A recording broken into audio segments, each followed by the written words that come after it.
நட்சத்திரா முதியோர் இல்லத்தின் யூடியூப் சேனலுக்கு உங்கள் அனைவரையும் அன்போடு வரவேற்கிறோம். நம்ம யூடியூப் சேனல்ல நாங்க டெய்லி என்னென்ன பண்றோம்ன்ற டீடைல்ஸ் எல்லாமே அப்டேட் பண்ணிட்டு இருக்கோம். நீங்க வீடியோஸ் பார்த்துட்டு உங்களுக்கு பிடிச்சிருந்துச்சுன்னா லைக் பண்ணுங்க, ஷேர் பண்ணுங்க, சப்ஸ்கிரைப் பண்ணுங்க.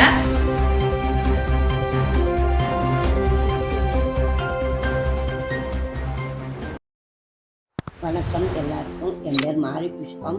நான் மதுரையிலேருந்து வந்தேன். எங்கள் வீட்டுக்காரர் ரயில்வேல வேலை இன்ஜினியரு. அவரை கல்யாணம் முடிச்சது ஃபஸ்ட்டு ஒய்ஃபு இறந்ததுனால என்னை எங்கள் மாமா கல்யாணம் முடிச்சுக்கிட்டாங்க. அவருக்கு 6 பிள்ளைங்க.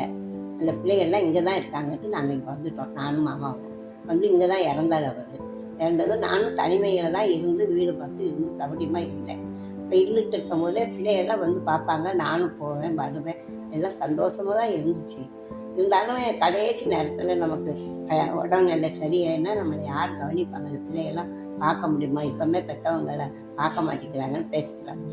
நானும் எங்கேயாவது போய் சேர்ந்துடணும் அப்படின்னு ஒவ்வொரு இடமா முதியோரை விசாரித்து பார்த்தேன். இது கடைசியில் என் ஃப்ரெண்டு மூலியமாக கிடச்சிச்சு. அவரால் வந்து நம்ம ஜெகன் சாரை பார்த்தேன். அவரை எனக்கு ரொம்ப பிடிச்சி போச்சு.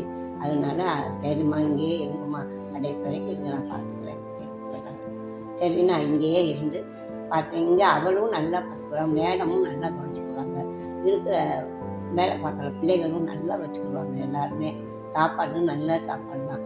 அந்த அம்மா சொன்ன மாதிரி சாப்பாடு வெளியே போனாலும் இங்கே தான் வந்து சாப்பிடும் போல் தோணும்.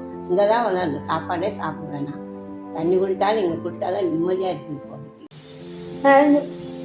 நான் இந்த ஊர் தான்ப்பா.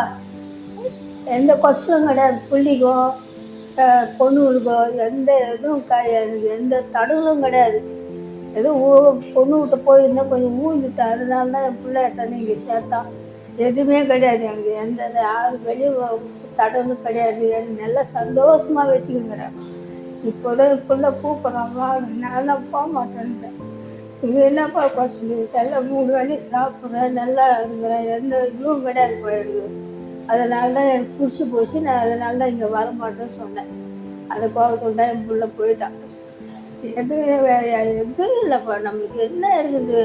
இருக்கிறத போடுறாங்க, நல்லா 3 வேலையை சாப்பிட போடுறாங்க. இது நடுவில் பொருள் இருந்தாலும் கொடுத்துட்றாங்க, சாப்பிட்றோம். எந்த குறைச்சலும் கிடையாது பையனுக்கு.